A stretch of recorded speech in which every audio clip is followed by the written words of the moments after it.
کم کر دے.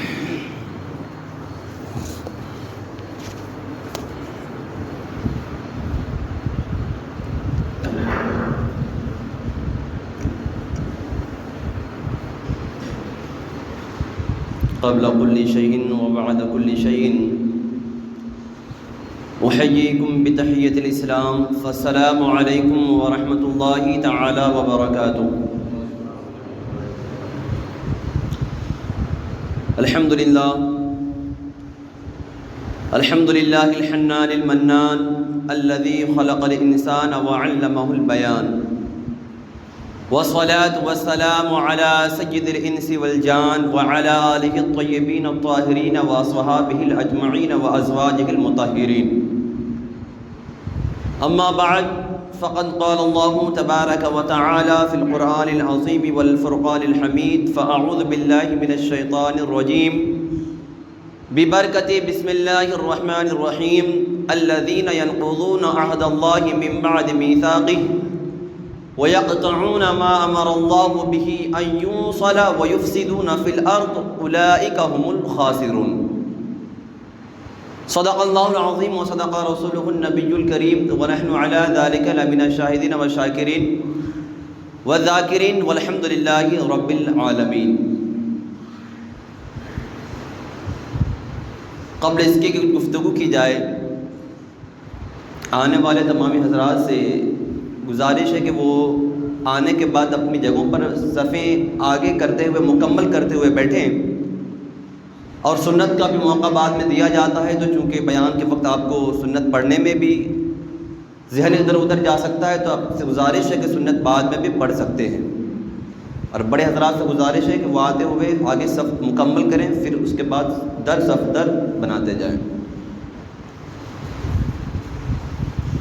امام عشق محبت حضور اعلیٰ حضرت الشاہ امام احمد رضا خاں محدث عرب و عجم رضی اللہ تعالی عنہ فرماتے ہیں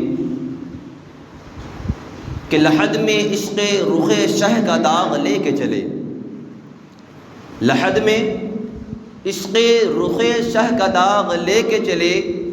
اندھیری رات سنی تھی چراغ لے کے چلے، اندھیری رات سنی تھی چراغ لے کے چلے، اور تیرے غلاموں کا نقش قدم ہے راہ خدا.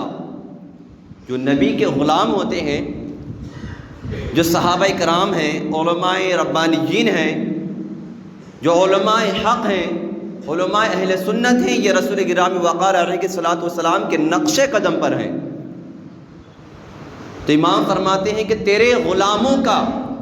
نقش قدم ہے راہ خدا، وہ کیا بہک سکے جو یہ سراغ لے کے چلے، وہ کیا بہک سکے جو یہ سراغ لے کے چلے. اور جنا بنے گی محبان چار یار کی قبر. چار یار سے مراد جملہ خلفائے راشدین، یعنی وہ لوگ، وہ شیعہ مردود و لعین جو خلفائے راشدین میں سے صرف حضرت علی کرم اللہ تعالی وجہ الکریم کو تم مانتے ہیں، لیکن دیگر جو حضرت ابو بکر صدیق، حضرت عمر فاروق، وہ حضرت عثمان غنی، وہ حضرت عائشہ صدیقہ رضی اللہ تعالی عنہا، وہ حضرت صفہ رضی اللہ تعالی عنہا، یہ دیگر حضرات کو وہ شیعہ حضرات گالیاں تک دیتے ہیں، یہاں تک کہ جہنمی کہتے ہیں، معاذ اللہ ثم معاذ اللہ. تو ان کو مخاطب کرتے ہوئے میرے امام نے فرمایا کہ یہ خلفائے راشدین وہ ہے کہ جن کی محبت میں اگر تم مرو گے تو تم کو جنت نصیب ہو جائے گی. امام فرماتے ہیں کہ جنا بنے گی، جنا سے مراد جنت، جنا بنے گی محبان چار یار کی قبر، جو اپنے سینے میں یہ فرماتے ہیں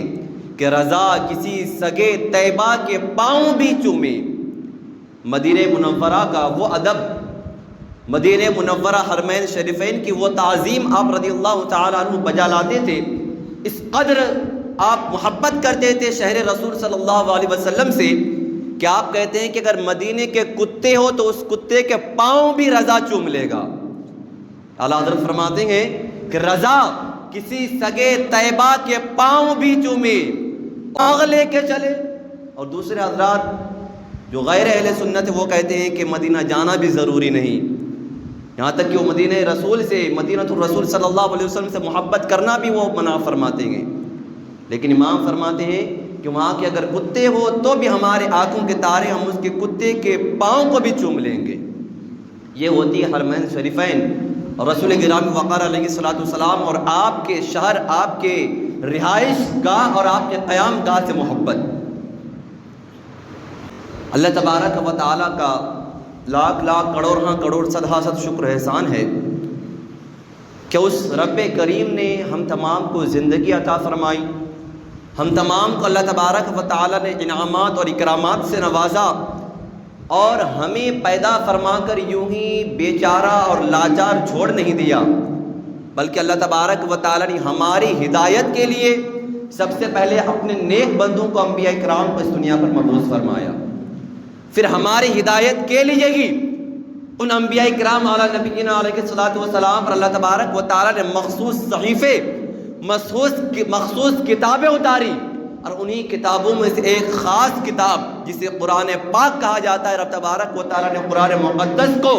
مسلمانوں کی ہدایت کے لیے اور انہیں اہدنا الصراط المستقیم پر چلانے کے لیے اور سیدھے راہ پر گامزن رہنے کے لیے اللہ تبارک و تعالیٰ نے پیارے محبوب علیہ الصلوۃ والسلام پر قرآن مقدس کو نازل فرمایا۔ تو رب کریم کا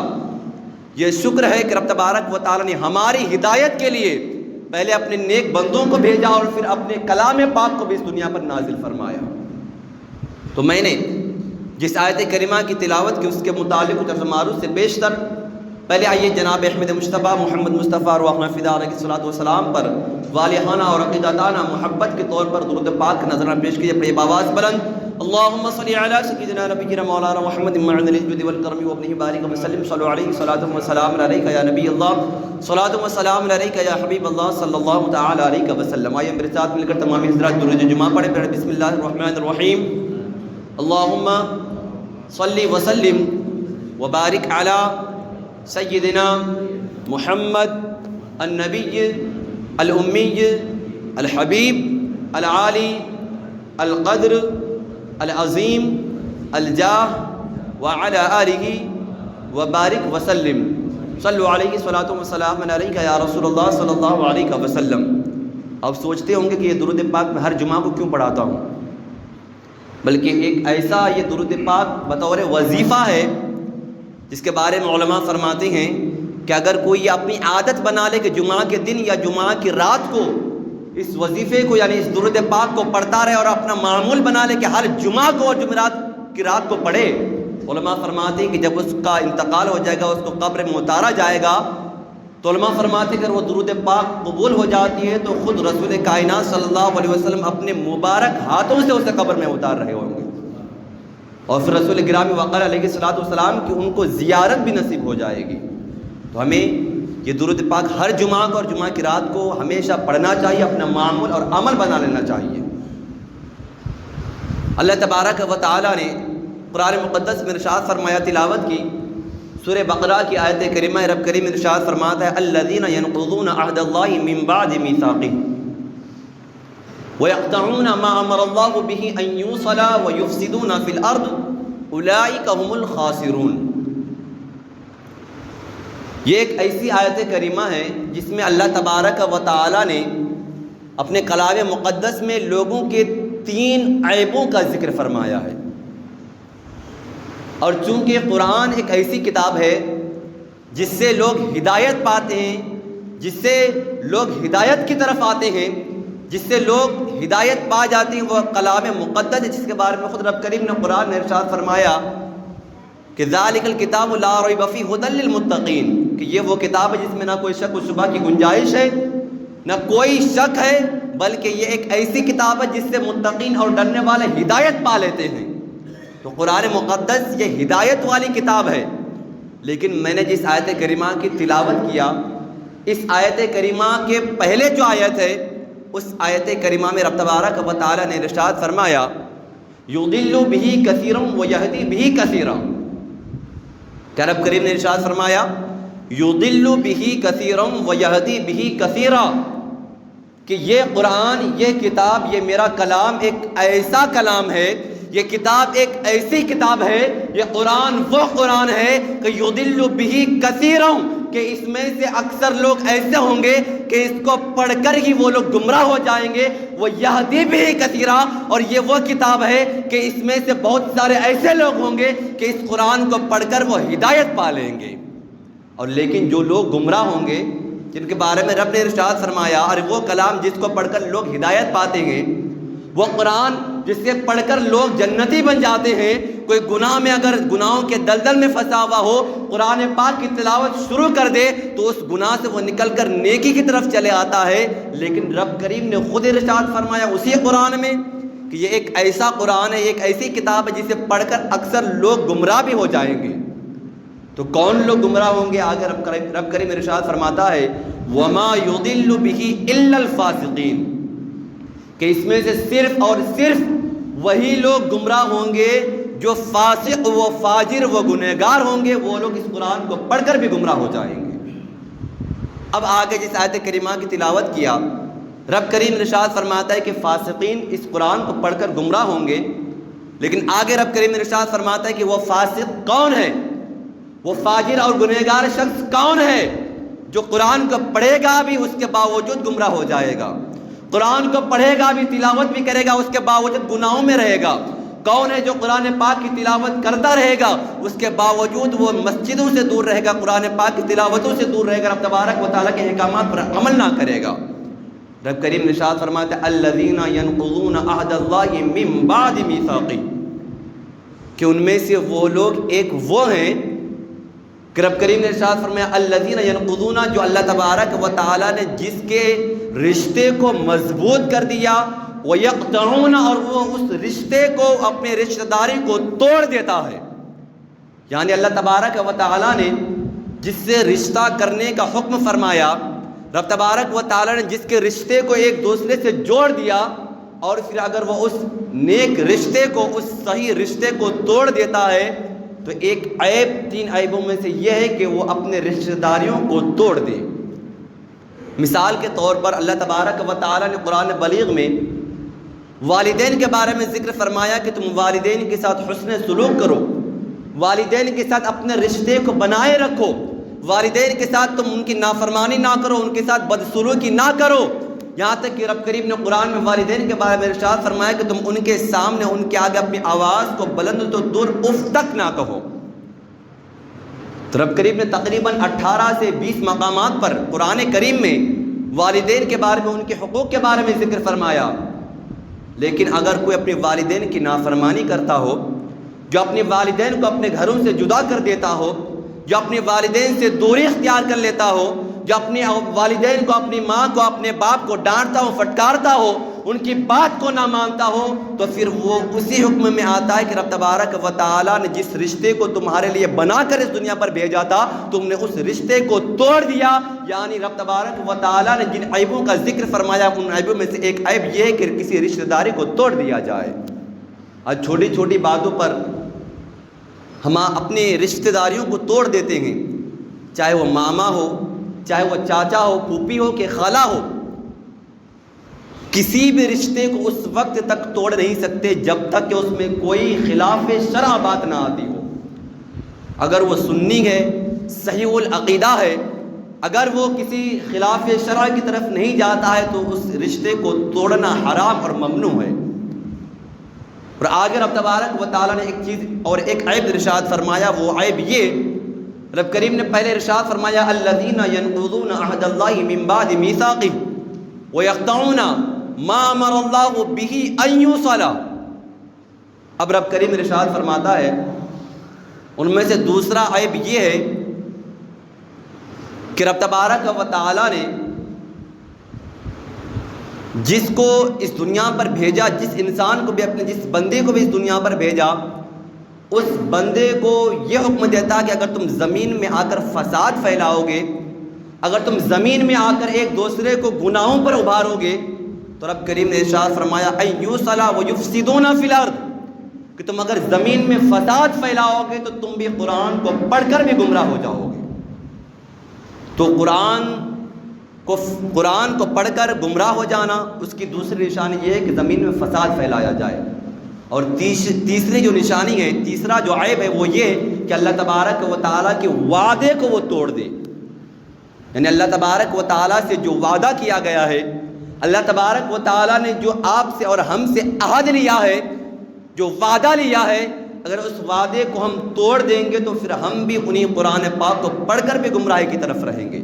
اس قرآن پاک کو پڑھ کر بھی گناہوں کی طرف رہیں گے۔ اب یہ سمجھ بات نہیں آتی کہ رب تبارک و تعالیٰ سے وعدہ ہم نے کب کیا، رب تبارک و تعالیٰ کا وعدہ اور عہد کیا ہے؟ تو مثال کے طور پر اس کو یوں سمجھیے کہ رب تبارک و تعالیٰ نے قرآن کریم میں نماز کے بارے میں ذکر فرمایا اقیموا الصلاۃ، رب نے ارشاد فرمایا کہ تم نماز ادا کرو، اور اس کے بدلے میں ایک چیز یہاں پر سمجھا دوں کہ وعدہ میں اور عہد میں کیا فرق ہے۔ کہ رب کریم نے قرآن میں فرمایا، بہت ساری جگہوں پر ارشاد فرمایا کہ عہد کا مطلب کیا ہوتا ہے اور وعدے کا مطلب کیا ہوتا ہے۔ یہ دونوں چیزوں میں بہت بڑا فرق ہے، اور وہ فرق یہ کہ وعدے کا مطلب یہ ہوتا ہے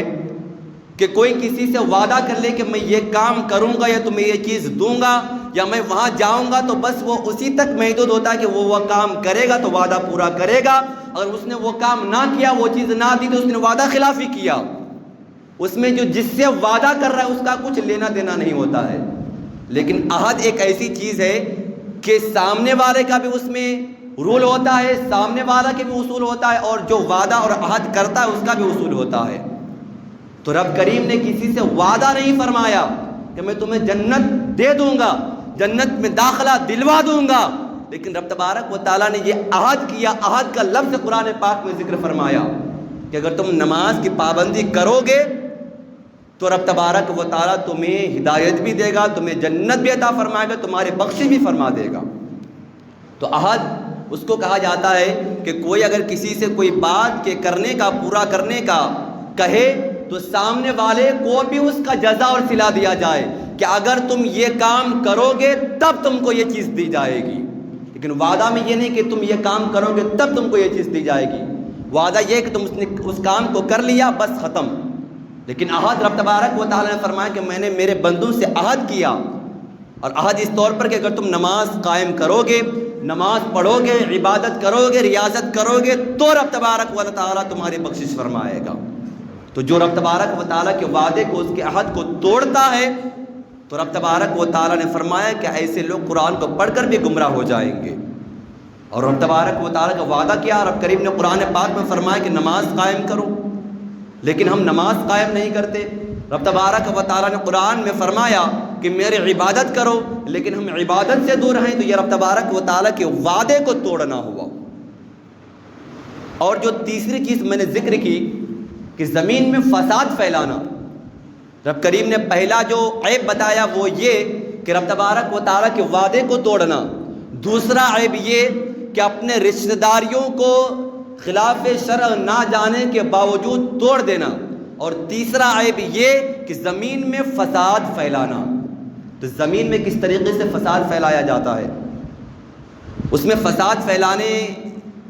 کے بارے میں علماء فرماتے ہیں، تفسیر طبری میں اس چیز کا ذکر آیا ہے کہ مفسران کرام فرماتے ہیں فساد پھیلانے کا مطلب اور اس کا مفہوم یہ ہے کہ کوئی ایسا انسان ہے جو خود بھی گناہ کرتا ہو، جو خود بھی نیکیوں سے دور رہتا ہو، اور اس کے باوجود وہ اپنے دوستوں کو، اپنے دوسرے رشتہ دار احباب و اقارب کو بھی اس گناہ کی طرف لے کر جاتا ہو۔ اگر کوئی ایسی جگہ ہے جہاں پر کوئی خلاف شرع کام ہوتا ہو، چاہے وہ ناچ گانا ہو، چاہے وہ کوئی اور خلاف شرع جس کا شریعت میں، اسلام میں کرنا وہ کام حرام ہے،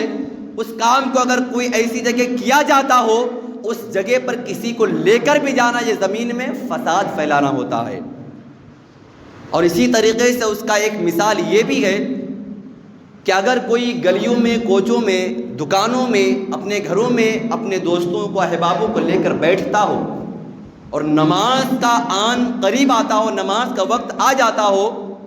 اور وہ جو مکان والا ہے، وہ جو دکان والا ہے، وہ جو گلیوں والا ہے، اگر وہ ان لوگوں کو اپنی دکان سے، اپنی مکان سے، اپنی گلیوں سے ہٹاتا نہیں، اگر نماز کا وقت ہو جائے، اذان دے دی جائے اور اپنی گلیوں میں، مکانوں میں، دکانوں میں ایسے لوگوں کو بیٹھنے بھی دے جو نماز کے وقت نماز کے لیے مسجدوں میں نہ جاتا ہو، تو وہ بھی زمین میں فساد پھیلانے کے برابر کام کرتا ہے، کہ وہ بھی زمین میں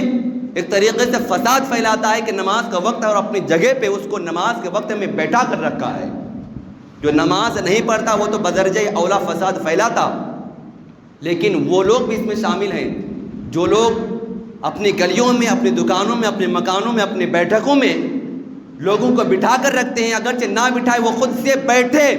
تب بھی ان کے لیے یہ جائز نہیں کہ وہ اذان کے وقت یا نماز کے وقت اپنے گھروں میں، اپنے بیٹھکوں میں ان کو بٹھا کر رکھے، بلکہ حکم یہ ہے کہ خود بھی نماز کے لیے جائے اور ان سے بھی نماز کے لیے کہے اور ان کو بھی نماز کی طرف لے کر آئے، اگرچہ نہ بھی آتے ہوں تو اپنی دکانوں، مکانوں، گلیوں اور ٹھٹاریوں سے ان کو ہٹا دے اور ان کو وہاں سے ہٹا دے،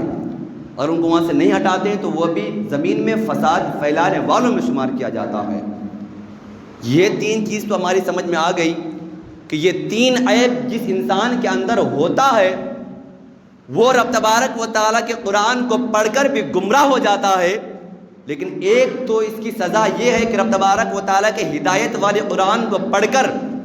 وہ گمراہ ہوتا ہے، لیکن دوسری سزا اس کی خود قرآن کریم میں رب تبارک و تعالیٰ نے ارشاد فرمایا، آگے اسی آیت کریمہ میں ارشاد فرمایا اولئک هم الخاسرون، کہ جن لوگوں کے اندر، جس انسان کے اندر یہ تینوں عیبیں، یہ تینوں صفتیں، یہ تینوں عادتیں آ جاتی ہے، تو رب تبارک و تعالیٰ نے فرمایا کہ بے شک وہ نقصان اٹھانے والوں میں سے ہے، بے شک وہ لوگ خسارے میں ہے، بے شک وہ لوگ اپنے آپ کو نقصان میں ڈال رہا ہے، کہ رب تبارک و تعالیٰ نے جس قرآن کو ہدایت کے لیے بھیجا ہے اسی قرآن کے ذریعے سے وہ اپنے آپ کو نقصان میں ڈالتے ہوئے گمراہی کی طرف جاتا ہوا نظر آتا ہے۔ تو یہاں پر جو رب تبارک و تعالیٰ نے خاسرون کا ذکر فرمایا ہے، تو خاسر یہ ایک ایسا لفظ ہے کہ اس کی تشریح اور اس کا مطلب اگر آپ سمجھ لیں گے تو میرے خیال سے ہی آپ گناہوں کی طرف جائیں گے، اور جو اس بات کو سمجھ لے گا، حقیقی طور پر جان لے گا کہ خاسر کا مطلب کیا ہوتا ہے، خسارے کا مطلب کیا ہوتا ہے، اپنے آپ کو نقصان میں ڈالنے کا مطلب اور مقصد کیا ہوتا ہے، تو رب تبارک و تعالیٰ کی عبادت سے، نماز سے، قرآن کی تلاوت سے کبھی وہ دور نہیں ہوگا۔ خود حدیث پاک مسلم شریف کی حدیث ہے، اس میں خود رسول کائنات صلی اللہ تعالی علیہ وسلم نے اس خاسر لفظ کی تشریح فرمایا ہے کہ خاسر کسے کہا جاتا ہے، تو رسول گرامی وقار علیہ الصلوۃ والسلام نے فرمایا کہ خاسر ایک ایسی عادت ہے، ایک ایسی سزا ہے کہ رب تبارک و تعالیٰ کی، حضور گرامی وقار علیہ السلام نے مسلم شریف میں فرمایا کہ رب تبارک و تعالیٰ کی 100 رحمتیں ہیں، کتنی ہیں؟ 100 رحمتیں ہیں، اور ان 100 رحمتوں میں سے صرف اور صرف ایک رحمت دنیا پر اتاری گئی ہے۔ کتنی رحمت؟ 100 رحمتوں میں سے صرف ایک رحمت رب تبارک و تعالیٰ نے دنیا میں اتاری ہے، اور اس ایک رحمت کا آپ صلہ دیکھیں، اس ایک رحمت کا آپ جزا دیکھیں کہ کس قدر اس ایک رحمت کی بنا پر اپنی ماں سے اس کی اولاد محبت کرتی ہے، اس کی ماں اپنی اولاد سے محبت کرتی ہے، اس ایک رحمت کی بنا پر اولاد سے باپ کس قدر محبت کرتا ہے، اس ایک رحمت کی بنا پر انسان تو انسان، جانور تو جانور، ایک چھوٹا سا چڑیا اور ایک پرندہ بھی کس قدر اپنے چھوٹے سے ننھے سے بچے سے محبت کرتا ہے، بلکہ وہ چڑیا اگر اپنے چھوٹے سے ننھے سے بچے کو دیکھ لے کہ وہ بارش کے پانی سے بھیگ رہا ہے تو اس کو بھگانے سے بچانے کے لیے وہ کچھ بھی کرنے کے لیے تیار ہو جاتا ہے، یہاں تک کہ اس کے بارے میں آتا ہے کہ دنیا میں جو بھی چیزیں کی جاتی ہے، چاہے وہ رسول گرامی وقار علیہ الصلوۃ والسلام سے محبت ہی کیوں نہ ہو، یہ اسی اللہ تعالیٰ کی ایک رحمت کا بدلہ ہے کہ ہم اس قدر ایک دوسرے سے محبت کرتے ہیں، ہم اس قدر ایک دوسرے کو چاہتے ہیں، ہم اس قدر ایک دوسرے سے پیار کرتے ہیں۔ لیکن اللہ تبارک و تعالیٰ اپنے ان 100 رحمتوں کو کب نازل فرمائے گا؟ کیا ہم اس 100 رحمتوں کو سما پائیں گے؟ کیا ان 100 رحمتوں کے بدلے کو ہم لے پائیں گے؟ اس ایک رحمت کا بدلہ ہم صحیح طریقے سے ادا نہیں کر پاتے، اتنا بے حد ایک دوسرے کے لیے محبت کرتے ہیں۔ ایک باپ اپنے اولاد کے لیے جان بھی دے دے گا، ایک ماں اپنی بیٹی کے لیے، اپنے بیٹے کے لیے جان بھی دے دے گی، لیکن وہ صرف اللہ تعالیٰ کی ایک رحمت کا بدلہ ہے۔ لیکن رسول اللہ صلی اللہ علیہ وسلم فرماتے ہیں کہ جب قیامت کے دن حشر میدان قائم کیا جائے گا اور تمام کے تمام لوگوں کو وہاں پر جمع کیا جائے گا، تو اللہ تبارک و تعالیٰ اپنے تمام کے تمام 99 رحمتوں کے ساتھ 100 رحمتوں کو رب تبارک و تعالیٰ حشر کے میدان پہ نازل فرما دے گا۔ تو رب تبارک و تعالیٰ کی 100 کی 100 رحمتیں میدان محشر میں نازل ہوگی۔ ایک رحمت کا دنیا پر یہ اثر کہ ایک دوسرے سے اس قدر محبت کرتے ہیں، تو وہ رب جو اپنے بندوں سے اس قدر محبت فرماتا ہے کہ ایک ماں بھی اس قدر، ایک باپ بھی اس قدر اپنے اولاد سے محبت نہیں فرماتا، لیکن رب تبارک و تعالیٰ اس سے زیادہ بھی اپنے بندوں سے محبت فرماتا ہے۔ لیکن قیامت کے دن جب حشر میدان قائم ہوگا، حشر کے میدان میں اللہ تبارک و تعالیٰ ایک نہیں بلکہ اپنے تمام کے تمام 100 رحمتوں کو نازل فرمائے گا۔ اس کو تو سن کر ہم بہت خوش ہو گئے کہ دنیا میں اللہ تعالیٰ کا ایک رحمت ہے تو اتنا ہم لوگوں کو بدلا دیا جا رہا ہے، اس قدر ہم ایک دوسرے سے محبت کرتے ہیں، اس قدر ہم دوستیاں کرتے ہیں کہ ایک دوسرے کے لیے جان بھی دے دیتے ہیں۔ لیکن اب بات آگے سنو کہ یہ 3 عیب جس کے اندر ہو کہ وہ اللہ تبارک و تعالیٰ کے حکم پر عمل نہ کرے، رب تبارک و تعالیٰ نے جو حکم دیا قرآن میں اس پر عمل نہ بجا لائے، وہ اپنے رشتہ داریوں کو توڑ دے اور وہ زمین میں فساد پھیلائے، نماز کے وقت نماز کے لیے مسجد میں نہ آئے اور وہ دوسرے لوگوں کو بھی مسجد میں آنے سے روک کر رکھتا ہو، اور یہ 3 عیب جس انسان کے اندر ہو، تو رسول اللہ صلی اللہ علیہ وسلم نے خود فرمایا کہ رب تبارک و تعالیٰ جب قیامت کے دن حشر کے میدان میں اپنے 100 رحمتوں کو نازل فرمائے گا تو یہ 3 عادتیں جس انسان کے اندر ہوگا وہ تمام کی تمام اللہ تعالیٰ کی 100 رحمتوں سے دور ہو جائے گا۔ اللہ اکبر! کتنی بڑی سزا کہ اللہ تعالیٰ کی 100 رحمتوں کا نزول قیامت کے دن حشر کے میدان میں ہوگا، اور جو ان 3 عادتوں کو اپنے اندر سمائے رکھے گا، جس کے اندر یہ 3 عادتیں ہوگی، وہ اللہ تعالیٰ کی وہ تمام کے تمام 100 رحمتوں سے محروم رہے گا۔ رب تبارک و تعالیٰ کے تمام رحمتوں سے اسے دور کر دیا جائے گا۔ جب اس پر اللہ کی رحمت نہ ہو تو کسی اور کی رحمت کیا ہو سکتی ہے؟ جب رب تبارک و تعالیٰ خود اپنی بارگاہ سے اسے مردود کر دے تو پھر اسے ہدایت کے راستے پر کون لا سکتا ہے؟ کوئی نہیں لا سکتا، نہ کوئی رحمتیں دے سکتا ہے۔ بلکہ حضور علیہ الصلوۃ والسلام بھی اگر شفاعت فرمائیں گے تو رب کے حکم سے فرمائیں گے۔ رب تبارک و تعالیٰ اجازت دیں گے تو رب تبارک و تعالیٰ کے محبوب علیہ الصلوۃ والسلام اپنے امتیوں کی شفاعت فرمائیں گے۔ لیکن جن لوگوں کے اندر یہ 3 عادتیں آ جاتی ہو تو رسول گرامی وقار علیہ الصلوۃ والسلام کی شفاعت سے بھی وہ محروم رہ جائے گا، کیونکہ رب تبارک و تعالیٰ کی رحمت سے دور، اور خود رسول گرامی وقار علیہ الصلوۃ والسلام رب تبارک و تعالیٰ کی رحمت عظمیٰ ہے۔ خود رسول گرام اللہ کی رحمت، جو اللہ کی رحمت ہو اور رب تبارک و تعالیٰ نے خود فرمایا کہ میری رحمتوں سے وہ دور رہے گا، تو پھر اسے رسول گرامی وقار علیہ الصلوۃ والسلام کی شفاعت کیسے ملے گی؟ ان کو حضور علیہ الصلوۃ والسلام کا قرب کیسے ملے گا؟ ان کو رب تبارک و تعالیٰ کیسے بخشش دے گا؟ ہرگز نہیں دے سکتا ہے۔ بلکہ وہ لوگ جو اللہ تبارک و تعالیٰ کے حکم کی تعمیل نہ کرتا ہو، جو رب تبارک و تعالیٰ کے احکامات پر، ان کے فراہمی پر عمل نہ کرتا ہو، اور رب تبارک و تعالیٰ نے جو آیت کریمہ قرآن میں نازل فرمائی، کہیں ارشاد فرمایا وَأَقِیمُوا الصَّلَاةَ، کہیں ارشاد فرمایا کہ تم برائیوں سے دور رہو، کہیں ارشاد فرمایا کہ نیکیوں کی دعوت دو، کہیں ارشاد فرمایا کہ تم گناہوں پر کسی کی مدد نہ کرو، وَلَا تَعَاوَنُوا عَلَى الْإِثْمِ وَالْعُدْوَانِ، رب کریم نے ارشاد فرمایا کہ تم اپنے دوستوں، چاہے تمہارا کوئی دوست ہو، چاہے تمہارے رشتہ دار و احباب و اقارب ہو، کوئی بھی ہو، اگر وہ گناہ کی طرف جاتا ہے تو تم اس کی مدد تک نہیں کر سکتے ہو۔ تو یہ رب تبارک و تعالیٰ نے وعدہ فرمایا کہ اگر تم ان باتوں کو مانو گے، نماز کے لیے آؤ گے، رب کے احکامات، رب کے فراہمی پر، ان کے احکامات پر عمل کرو گے، تو رب تبارک و تعالیٰ نے یہ عہد فرمایا کہ تمہاری بخشش فرما دے گا اور تم کو جنت میں داخلہ فرما دے گا۔ لیکن جن لوگوں کے اندر یہ 3 عادتیں اور 3 صفتیں وہ کبھی بھی رب تبارک و تعالیٰ کی رحمت کو پا نہیں سکتا اور قرآن پاک کو پڑھ کر بھی وہ ہدایت کی طرف نہیں آ سکتا۔ جب رب کریم نے خود ارشاد فرما دیا کہ وہ چاہے کتنا بھی قرآن پڑھ لے، چاہے وہ کتنا بھی عبادت کر لے، اگر اس کے اندر یہ 3 صفتیں 3 عادتیں آ جاتی ہیں تو وہ ہدایت کی طرف آ ہی نہیں سکتا ہے۔ آج کتنے سارے ایسے لوگ ہیں جو قرآن کو پڑھتے بھی ہیں، سمجھتے بھی ہیں، اس کے تفسیر کو بھی پڑھتے ہیں، اس کے معنی اور تفاسیر کو سمجھتے ہیں، لیکن اس کے باوجود وہ لوگ جہنمی ہیں۔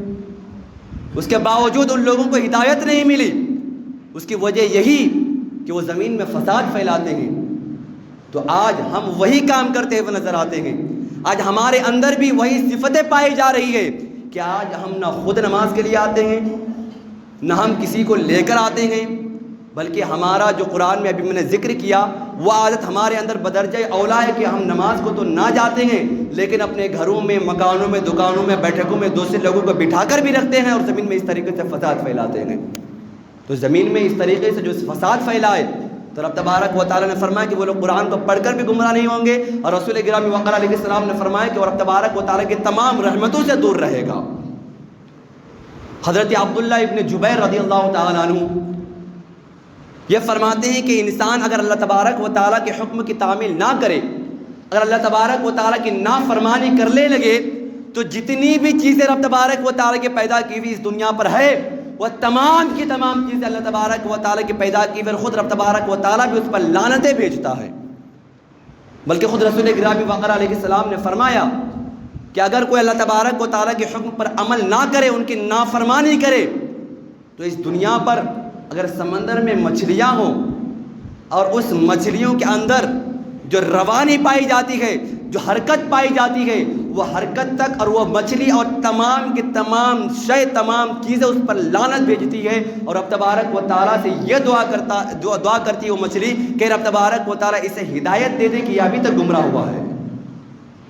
ابھی تک گمراہ ہوتا ہی رہا ہے اور گمراہیوں کے دلدل میں پھنستا جا رہا ہے، لیکن اس کے باوجود اسے ہدایت کیوں نہیں ملتی؟ بس اسی لیے کہ ان کے اندر یہ 3 چیزیں اور یہ 3 عادتیں، یہ 3 صفتیں پائی جاتی ہیں۔ تو میں نے 3 صفتوں کا جس کا ذکر کیا ہے، اسے آپ ذہن نشی کریں اور اس پر عمل کرنے کی کوشش کریں کہ اپنے اندر، اپنی عادتوں کے اندر، اپنی خصلتوں کے اندر کبھی بھی یہ 3 عادتیں اور 3 خصلتیں آنے نہ پائے۔ پہلی عادت کیا ہے، پہلی صفت کیا ہے کہ رب تبارک و تعالیٰ کے حکم کی نافرمانی نہ کرے۔ اور دوسری عادت کیا ہے، رب کریم نے ارشاد فرمایا کہ زمین میں جو بھی رشتہ داریاں اللہ تعالیٰ نے بنائی ہے، اگر کوئی خلاف شرع کام نہیں کیا ہے تو اس کی رشتہ داری کو توڑنا جائز نہیں۔ اور تیسری عادت کہ زمین میں فساد نہ پھیلایا جائے۔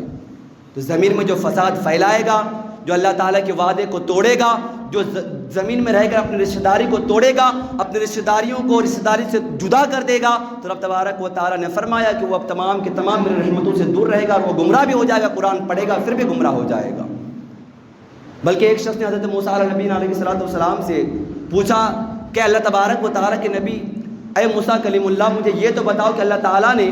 اس دنیا پر اپنے بندوں کو پیدا فرمایا اور رب تبارک و تعالیٰ خود حدیث قدسی رب کریم نے ارشاد فرمایا کہ میں اپنے بندوں سے اس قدر محبت کرتا ہوں کہ اس کی ماں بھی اس قدر اس سے محبت نہیں کرتی ہے، تو پھر رب تبارک و تعالیٰ اپنے بندوں کو عذاب کیوں دے گا؟ رب تبارک و تعالیٰ اپنے بندوں کو جہنم میں کیوں ڈالے گا؟ ان کو قبروں میں عذاب کیوں دے گا؟ تو حضرت موسیٰ علیہ السلام کے پاس حضرت جبرائیل علیہ السلام کے ذریعے سے رب تبارک و تعالیٰ نے وحی بھیجی اور اس میں یہ پیغام بھیجا۔ حضرت جبرائیل علیہ السلام حضرت موسیٰ علیہ السلام کے بارگاہ میں آتے اور کہتے ہیں کہ اے اللہ تعالیٰ کے نبی، اے موسیٰ کلیم اللہ، اللہ تبارک و تعالیٰ نے آپ کو کھیتی کرنے کا حکم فرمایا کہ آپ کھیتی باڑی کریں۔ اللہ تعالیٰ کے حکم پر حضرت موسیٰ علیہ السلام کھیتی کرنے لگتے ہیں۔ حدیث پاک میں آتا ہے کہ گیہوں کی کھیتی کرتے ہیں، اور گیہوں کی جب کھیتی ہو جاتی ہے، جب پھل مکمل ہو جاتے ہیں، کھیتی پک جاتی ہے، تو پھر رب تبارک و تعالیٰ کے حکم سے، رب تبارک و تعالیٰ کی جانب سے یہ حکم آتا ہے کہ اے موسیٰ اب تم اس کھیتی کو کاٹو۔ حضرت موسیٰ علیہ السلام اس کھیتی کو کاٹتے ہیں۔ گیہوں کی کھیتی کو کاٹنے کے بعد پھر رب تبارک و تعالیٰ کی جانب سے حکم آتا ہے کہ اے موسیٰ اب تم جس گیہوں کی کھیتی کی ہو اس گیہوں کو اس کے اوپر کے کور سے جدا کر دو، اس بھوسے سے اس گیہوں کو، اس دانے کو جدا کر دو، حضرت موسیٰ علیہ السلام ایسے ہی کرتے ہیں اور گیہوں کو اس کے بھوسے سے، اس کے اوپر کے کور سے جدا کر دیتے ہیں، اور پھر رب تبارک و تعالیٰ فرماتا ہے کہ اے موسیٰ اب بتاؤ کہ ان دونوں چیزوں میں سے، گیہوں میں سے اور اس کے بھوسوں میں سے فائدہ مند چیز کون سی ہے، تمہارے لیے کیا فائدہ دے گا؟ حضرت موسیٰ علیہ السلام نے فرمایا، عرض کہ رب کائنات یہ گیہوں کا دانہ مجھے فائدہ دے گا، یہ بھوسا کسی کام کا نہیں۔ تو رب تبارک و تعالیٰ نے فرمایا کہ اے میرے موسیٰ، اے میرے نبی، اب جا کر تم اس شخص کو، اس بنی اسرائیل کو، اس آدمی کو جا کر جواب دے دو جس نے تم سے یہ کہا تھا کہ اللہ تبارک و تعالیٰ اپنے بندوں پر اس قدر مہربان، اس قدر رحیم، اس قدر رحمان، تو پھر وہ رب تبارک و تعالیٰ اپنے بندوں کو عذاب میں کیوں داخل کرے گا، ان کو عذاب کیوں دے گا؟ تو ان سے یہ کہہ دینا کہ جب جس طریقے سے اس گیہوں سے اس کے بھوسے کو الگ کر دیا گیا کیونکہ اس کا کوئی بھی کام نہیں، اسی طریقے سے میں ان بندوں پر عذاب دوں گا جو میرے کوئی کام کا نہ ہوگا، جو میرے احکامات پر، جو میری فرامین پر، جو میرے حکم پر عمل نہ کرے گا، جس کے لیے دنیا پر بھیجا اس بات پر اگر وہ عمل نہ کرے گا تو اسی طریقے سے وہ میرے لیے فضول ہوگا، اور جو میرے نیک بندے ہوں گے، جو میری عبادتوں اور ریاضات کریں گے، جو نمازوں کی پابندی کریں گے، جو رب تبارک و تعالیٰ اس کے رسول علیہ السلام کے احکامات پر عمل کرتے ہوئے زندگی گزاریں گے، تو رب تبارک و تعالیٰ نے فرمایا کہ وہ بندہ میرے اس گیہوں کی طرح ہوگا جس طریقے سے تم نے گیہوں کو لے لیا، بھوسے کو پھینک دیا، جو میرا نیک بندہ ہوگا اسے میں لے لوں گا، اور جو میرا گنہگار بندہ ہوگا، جو میرے احکامات پر عمل نہ کرے گا، جو مجھ پر ایمان لے کر نہ آئے گا، اسی طریقے سے میں اس پر عذاب دوں گا اور اسے جہنم میں داخل کر دوں گا۔ تو رب تبارک و تعالیٰ اپنے اس بندے پر عذاب نہیں دیتا ہے جو رب تبارک و تعالیٰ کی فرما برداری کرے، ان کے احکامات پر عمل کرے، نمازوں کی پابندی کرے، بلکہ رب تبارک و تعالیٰ ان بندوں پر عذاب نازل فرماتا ہے جو اس کی نافرمانی کرے، جو اس کے احکامات پر عمل نہ کرے۔ تو ہمیں ان تین چیزوں پر، تین صفتوں پر غور کرنا ہے انشاءاللہ تبارک و تعالیٰ۔ امید کرتا ہوں کہ تمامی حضرات ان چیزوں پر غور و فکر کریں گے، اور یقین کرنا ہے اگر نہیں کرتے تو آپ بھی انہی لوگوں میں شامل ہوں گے جن کے بارے میں رب کریم نے ارشاد فرمایا کہ وہ میری رحمت سے بھی دور ہوگا، اگرچہ وہ قرآن بھی پڑھ لے تب بھی اس کے باوجود وہ ہدایت نہیں پائے گا، اس کے باوجود بھی وہ گمراہوں کی طرف رہے گا۔ رب تبارک و تعالیٰ کی بارگاہ میں دعا ہے کہ رب تبارک و تعالیٰ ہم تمام کو ان باتوں پر عمل کی توفیق عطا فرمائے، رب تبارک و تعالیٰ ہم تمام کو ان تینوں عیبوں سے، ان تینوں صفتوں سے محفوظ رکھے، رب تبارک و تعالیٰ نمازوں کی پابندی کی توفیق عطا فرمائے، رب رسول کے احکامات پر عمل کرنے کی توفیق و رفیق عطا فرمائے۔ اور ایک ضروری اعلان سماعت فرمائیں، چکی رور یہ جو آپ کا ایک علاقہ ہے، وہاں پر ماشاءاللہ شہنشاہ بغداد اصلاح معاشرہ کانفرنس رکھا گیا ہے، وہاں پر آج ہی بعد نماز عشاء محفل رکھی گئی ہے، ایک کانفرنس رکھا گیا جس میں شہنشاہ خطابت جناب مفتی محمد ناصر رضا خان قادری بنگلور سے تشریف لے کر آ رہے ہیں، اور مداح خیر الانام شہنشاہ ترنم جناب محمد سلیم رضا مقبولی یہ ہنگل شریف سے تشریف لے کر آ رہے ہیں، اور یہ بہت سارے علماء کرام تشریف لائیں۔ تمام حضرات سے گزارش ہے کہ وہاں پر جائیں اور اپنے ایمان و افروز بیانات سن کر اپنے ایمان کو تازہ کریں، اور ایک اعلان سننے کے ہانگل سے دارالعلوم اہل سنت مقبول احمدی وہاں سے کچھ طالب علم آئے ہوئے ہیں جو کہ 2026 کے کیلنڈر لے کر آئے ہیں، تو اگر جن حضرات کو وہ ہدیتاً لینا ہو اس کا ہدیہ صرف 50 روپے ہے، اگر کسی کو 2026 کا کیلنڈر، اردو کیلنڈر انگلش دونوں ہے، وہ لینا ہو تو ہمارے بچوں سے رابطہ کر سکتے ہیں، وہ یہیں پر ہیں۔ اور ایک اعلان، ایک دعائیہ ایک کچھ حضرات جو اس سے پہلے بھی ذکر کیے تھے وہ عمرے کے لیے جا رہے ہیں، جناب محمد شاہ انور شاہ مکاندار قادری، ان کی زوجہ ارشاد بیگم مکاندار اور ان کے شہزادے اظہر الدین مکاندار اور ان کی وائف بھی جا رہی ہیں، تو رب تبارک و تعالیٰ کی بارگاہ میں دعا کریں کہ رب تبارک و تعالیٰ ان کے تمام تر سفر کو آسان فرمائے، رب تبارک و تعالیٰ ان کے تمام تر رکنات کو صحیح طور پر ادا کرنے کی توفیق و رفیق عطا فرمائے، رب تبارک و تعالیٰ حرمین شریفین کی ادب بجا لانے کی، اس کی تعظیم کرنے کی توفیق و رفیق عطا فرمائے، رب کریم ہم تمام کو بھی یہ دن اور یہ سعادت نصیب عطا فرمائے۔ جو حضرات سنت نہیں پڑھے ہیں جلد از جلد سنت ادا کر لیں۔